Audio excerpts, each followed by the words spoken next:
I'm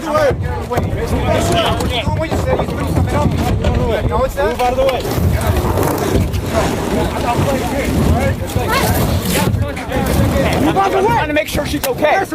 Now you get the fuck out of the way. I'm already out the way. Guys, wow. You wake up to a soft thud outside your window.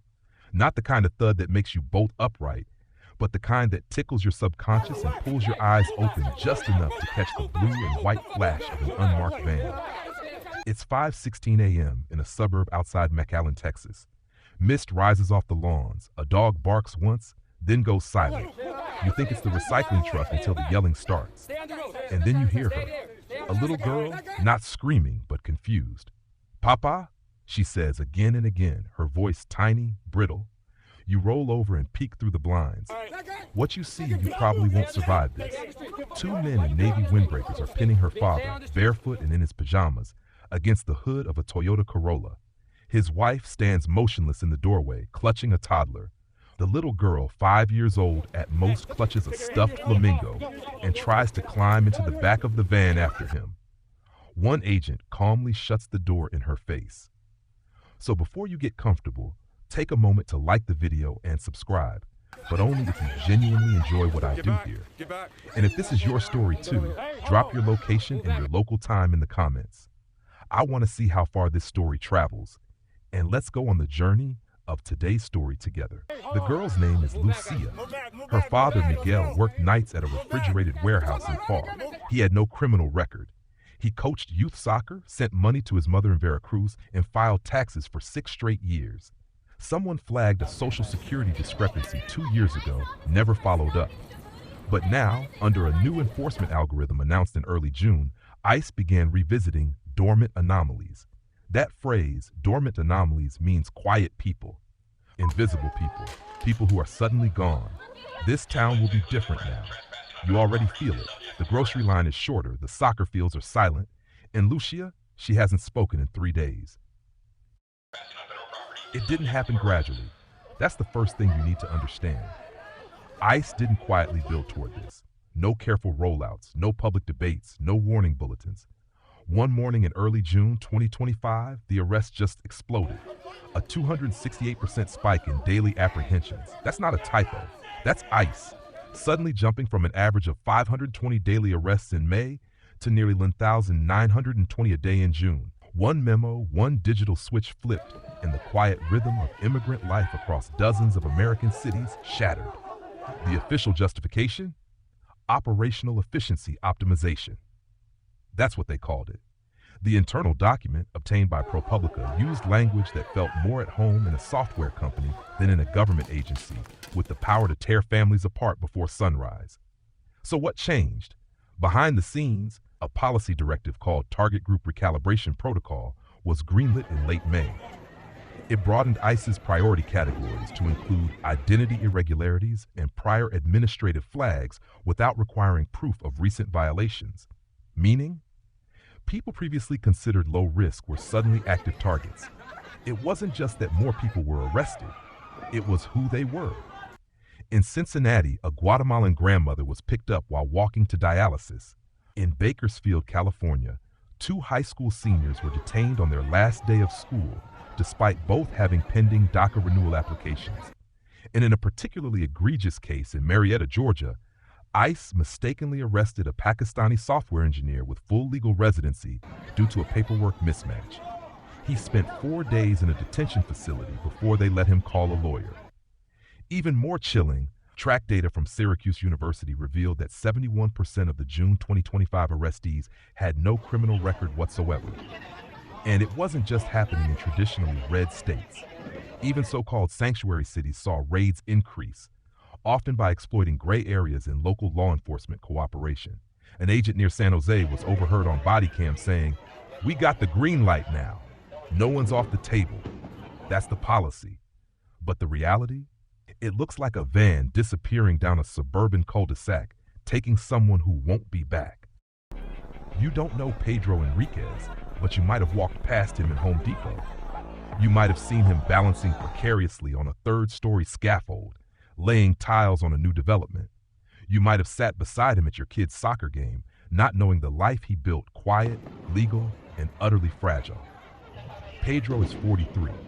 He came from El Salvador in 2008 on temporary protected status.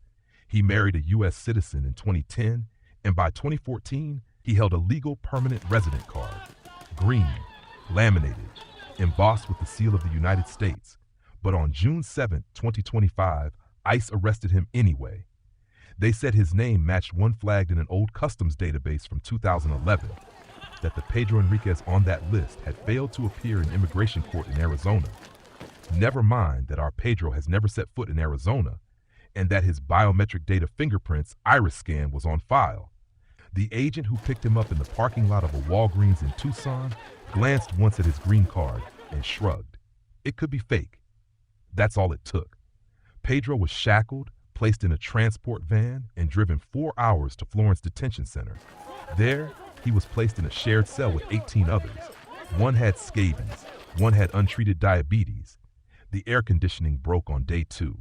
He wasn't allowed to call his wife for 72 hours. She panicked, filed a missing person report, posted flyers. Meanwhile, Pedro was being processed under the new expedited docket program. Under this policy, barely a month-old ICE could initiate deportation proceedings within 48 hours if the subject could not provide immediate conclusive proof of status. His card wasn't enough. His wife's affidavit wasn't enough.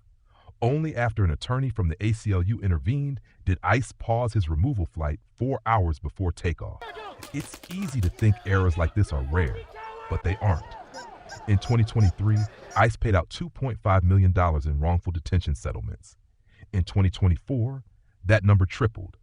Pedro was released 10 days later. He'd lost his job. His tools had been stolen from the truck. He now carries 3 laminated copies of his green card, just in case. You wonder if it'll ever feel like his country again. You sit down, you look for answers, the kind of answers that come with data, not dread. Numbers are supposed to make things clear, but here, they make the story darker. Track Immigration, the gold standard for nonpartisan immigration data, published a report just days ago. It confirmed what many feared but couldn't prove. June 2025 saw the largest single-month increase in ICE enforcement actions in agency history, up 268% compared to the previous month. But here's the deeper one. Of those arrested, 71.7% had no criminal record at all. No felony, no misdemeanor, not even a parking violation.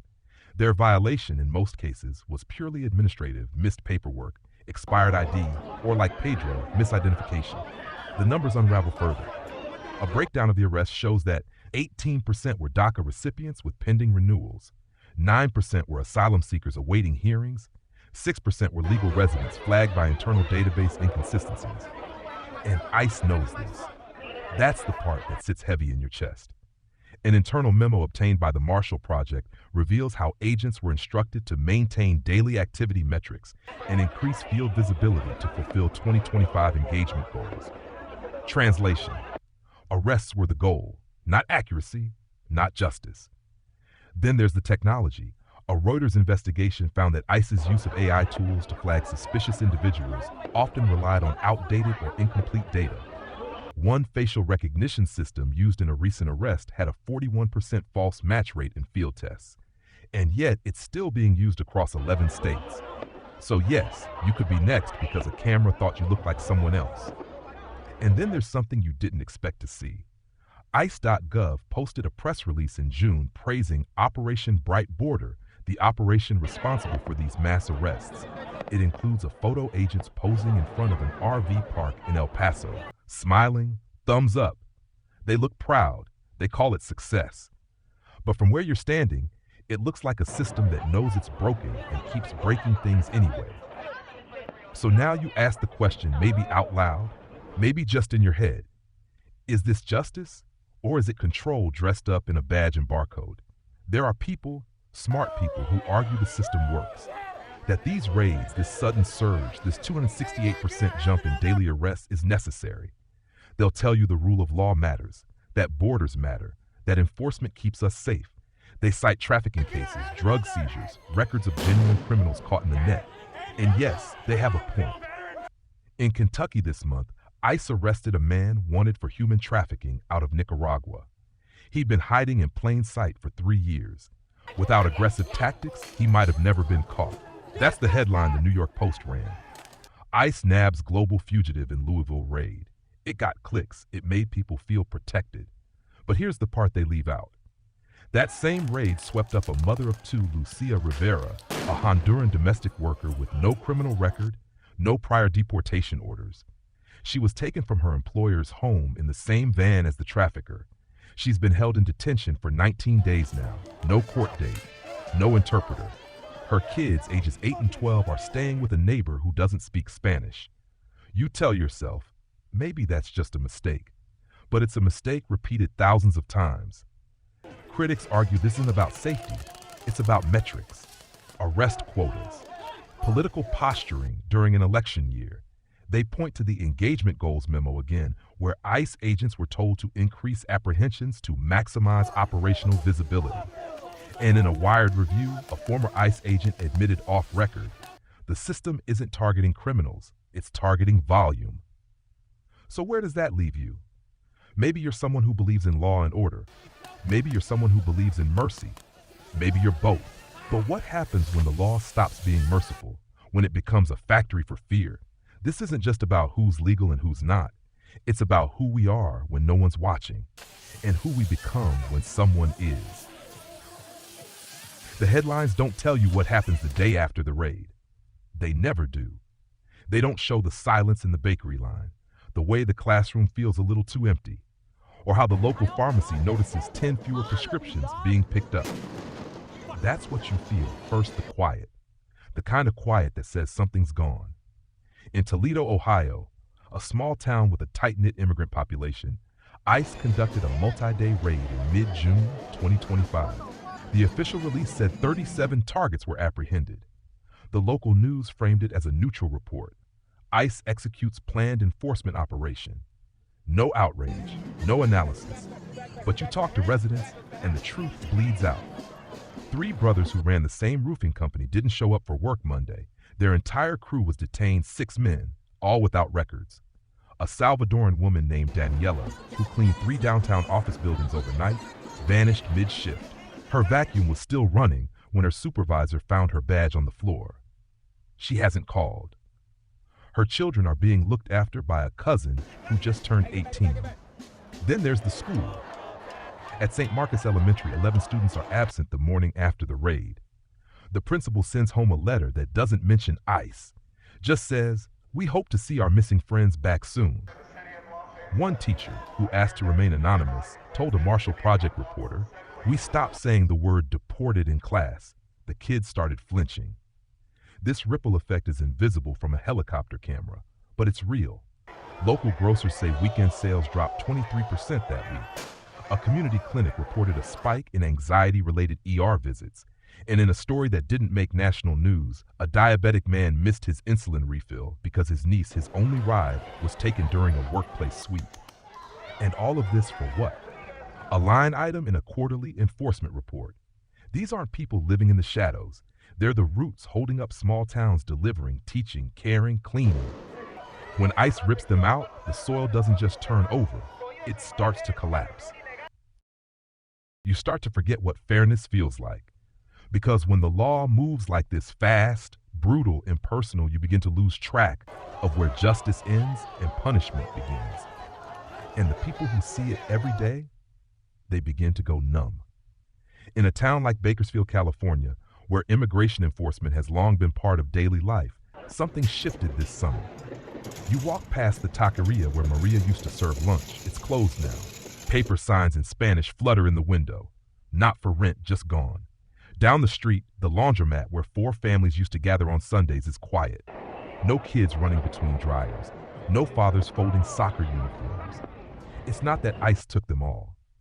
It's that fear did the rest.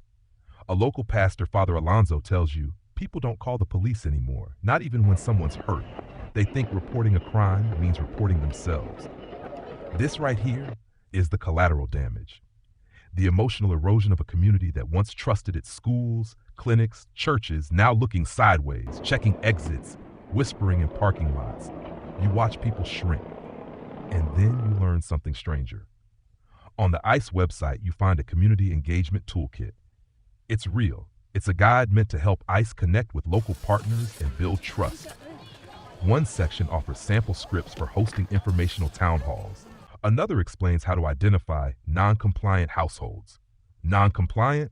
You close the PDF. You sit in silence. This wasn't supposed to happen. There's a phrase circulating on immigrant TikTok, la ley olvida a la gente. The law forgets the people. It becomes a system so obsessed with procedure, it loses all sense of purpose. And when that happens, people start forgetting the law too. Not out of defiance, but out of survival. You start hiding. Not from what you've done, but from who you are. And that's when it's no longer just about policy. It's about the quiet breaking of something deep inside. Something that, once fractured, doesn't come back easy. You hold the napkin in your hand like it's made of glass. It's crumpled, spotted with fingerprints, and in slanted Spanish it reads, Diles que los amo, no dejen de cantar. Tell them I love them, don't stop singing. It was written by a man named Tomas Alvarez, age 52, who was deported last week from a New Mexico detention center. He left it behind for his wife, who wasn't there when they came for him. And now you ask yourself, what do you do with that? Because once you've seen the numbers, the policies, the shattered stories, silence is complicity. So you act, not with grand gestures, but small ones that ripple. You start by sharing stories. This one, Pedro's, Lucia's, the bakery in Bakersfield, the school in Toledo. These stories are power, because stories don't need permits. They slip through fences. They live on even when people are gone. You also speak up. Local representatives, city councils, school boards, none of them know what you know unless you make them.